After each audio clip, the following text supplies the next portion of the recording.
halyaayadii waa lagu dilay raggii haybadda lahaaye hooyo umula hilibkeedii hadda loo dhigay hadaaqbaradka ubadkii ahaa waxay miinaha fanayso hooyo hormuudkeedii la dilay waxaa waxay ilinkii horeyso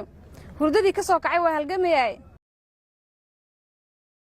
السلام عليكم ورحمة الله تعالى وبركاته. ونكسن تغضي الميل كسدوني رشعتان وهبين نمو تلادا بشهر نوفمبر نيسي قريسو سيديد سنة دلودا كون يلبي لاتنكا قد بدأت برامج كنا كما قلت دونتان وحا كاميدا xaaladda magaalada Jigjiga oo kacsan kadib markii ay soo baxeen warar sheegaya goordhaweyto in la sii daayay ninkii dilay isla markaana dhibaatada xooggan u geystay xildhibaanad Juwaare Subcis iyo qoyskeedaba ayaan Subcis iyadana xaaladeeda laga deerinaya oo guud ahaanba geeri iyo nolol u dhaxaysa wararkeedii ugu dambeeyay inay dhimatay iyo inay nooshahay iyadoo saacadihii ugu dambeeyay ku jirtay koomo ama guud ahaanba aan wax miyir qabin oo lagu hayay isbitaal ku yaala magaalada Addis Ababa ayaan eegi doonaa wararkeedii ugu dambeeyay.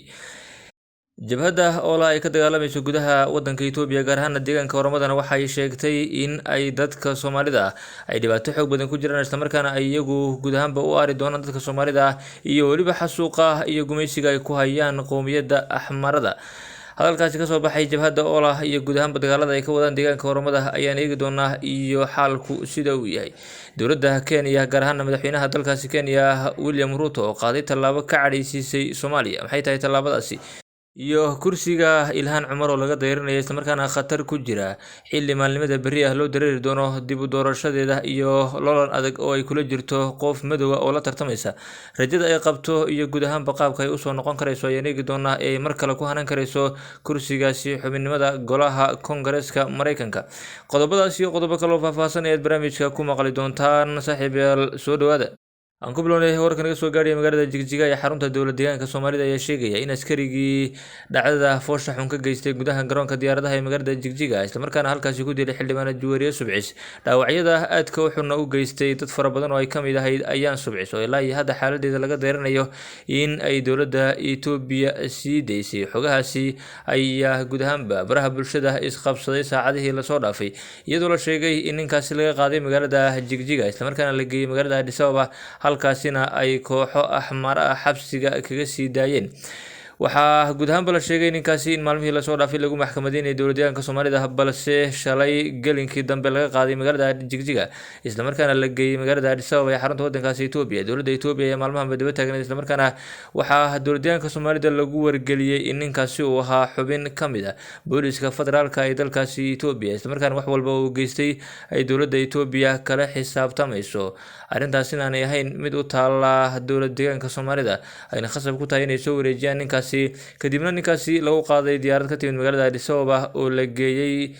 xabsi ku yaala magaalada Addis Ababa balse markii dambe la sheegay in ay ka sii daayeen xabsigaasi kooxo ama guud ahaanba qaar kamid ah ciidamada dowladda federaalka ee dalkaasi Itoobiya oo ka soo jeeda qowmiyadda Axmarada kuwaasi oo mar horeba sheegay in ninkaasi aanu ku sii sugnaan doonin xabsiga arrinta uu geystayna ay ahayd mid uu ku saxnaa oo ahayd waajib saaran isla markaana isagaba loo geystay dhibaatooyin kale waa siday ku doodayaan Axmarada ku sugan magaalada Addis Ababa iyo waliba dowladda deegaanka Axmarada si kastoo ay haataba dhacdadii foosha xumeyd ee uu ka geystay garoonka diyaaradaha ee magaalada Jigjiga ayaan weli ka goyn qalbiyada dadka dowladda deegaanka Soomaalida waxaana dad fara badan oo shacab ah ay ka cabanayaan guud ahaanba xukuumadda deegaanka Soomaalida oo ay ku sheegeen in hadday arrintaasi run noqoto isla markaana ninkaasi ay dowladda Itoobiya sii deyso in aanay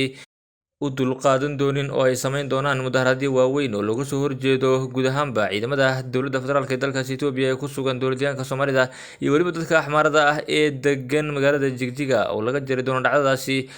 si kasta oo ay haataba xaaladda magaalada Jigjiga iyo dowladda deegaanka Soomaalida ayaa kacsan isla markaana waxaa dad fara badan oo shucuurtoodu aad u kacsan tahay ay sheegeen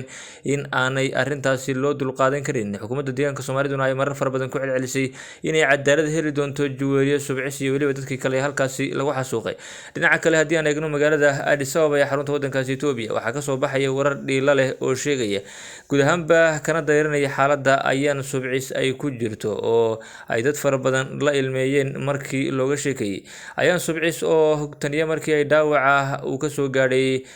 dhacdadaasi ka dhacday garoonka diyaaradaha ee Jigjiga la geeyay magaalada Addis Ababa isla markaana halkaasi ku martay qalimo kala duwan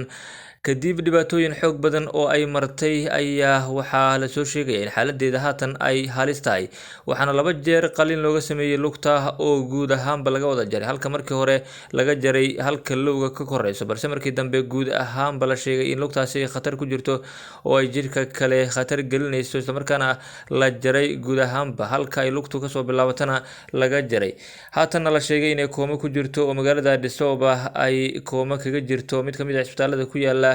oo ay daryeel fiican xitaa aanay ku haysanin halkaasi, sida dad u dhow ay nala wadaageen. Waxaa la sheegay in gabadha xaaladeeda ay tahay mid halisa, mar walbana laga cabsi qabo in ay guud ahaanba halkaasi ku geeriyooto. Haddii ay dhimato ayaa la sheegay in ay ayaan subcis u dhimatay daryeel xumo iyo weliba dayaca weyn oo ay dowladyahanka Soomaalida iyo dowladda federaalka ee dalkaasi Itoobiya ay dayaceen. Waxaana la sheegay in ayaan subcis la isku dayay in loo qaado wadankii ka timid ee Mareykanka, isla markaana isbitaalada ku yaala magaalada Addis Ababa ay sheegeen inaanay waxba ka qaban karin xaaladeeda, balse dowladda Itoobiya iyo mas'uuliyiinta dowladyahanka Soomaaliduba ay gabeen hawshoodii oo ay sheegeen inaanay guud ahaanba aanay haynin kharash loogu qaado wadankaasi Mareykanka. Markii loo bandhigay mas'uuliyiinta Soomaalida ee federaalka iyo dowladyahanka Soomaaliduba, arrintaas ayaa la sheegay inay tahay mid laga xumaado, aadna looga naxo gabadha xaaladeeda, iyadoo la sheegay in gabadhaasi dhibaatada soo gaadhay ay gaarsiiyeen dowladda dalkaasi Itoobiya dad u shaqeynaya ilaa iyo haatanna aanay jirin wax dowladda Itoobiya daryeel ah oo uga yimid gabadhaasi ama dowladyahanka Soomaalida oo ahayd meeshii ay gacantu ka dhacday. Walow madaxweynaha dowladyahanka Soomaalida Mustafa Maxamed Cumar uu sheegay in wax walba oo ku saabsan kiiskaasi iyo weliba dhacdadaasi iyo dhibaatada soo gaadhay dadkaasi uu isagu qoorta saaranayo oo ay u tahay hawl u taalla, balse ma jirto ilaa iyo hadda tallaabo ay qaadeen dowladyahanka Soomaalida. Waana arrin lagu dhaleeceynayo laguna cambaareynayo xukuumadda deegaanka Soomaalida.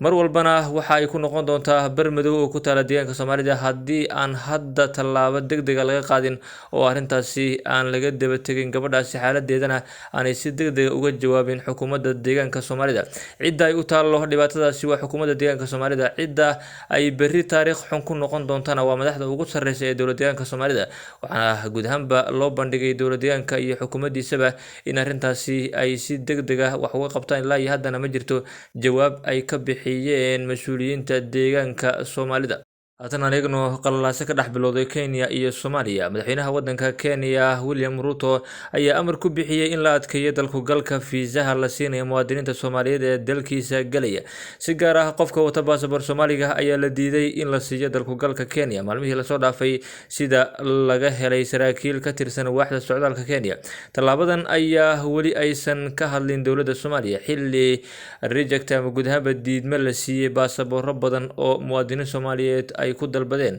maalmo ka hor in ay galaan wadanka Kenya. Waa mid ka mid ah qodobadii heshiiska labada wadan ee Kenya oo ay burburin ku sameynayso wadanka Kenya. Waysan weli ka hadlin sababta ay sidaa u sameynayso, iyadoo muwaadiniin badan oo Soomaaliya ay u xaniban yihiin helitaanka baasaboorradoodii oo ku maqan dalkaasi, isla markaana la diiday in la soo saaro dalku galka wadankaasi Kenya. 100,000 kun oo Soomaaliya ayaa ku nool gudaha Kenya oo qaarkood ganacsi kuleh, isla markaana kuwa degan oo halkaasi guud ahaanba degan iyo qaar kale oo ka ganacsadaba. Balse dowladda madaxweyne Xasan Sheekh Maxamuud ayaa laga sugayaa inay jawaab cad ka bixiso xanibaadda cusub ee madaxweyne Ruto uu ku soo rogay Soomaalida dalkaasi galaysa iyo guud ahaanba dhibaatada haatan ay kala kulmayaan Soomaalida wadankaasi. Dadka qaar ayaa aaminsan in Ruto uu ka fiicnaan doono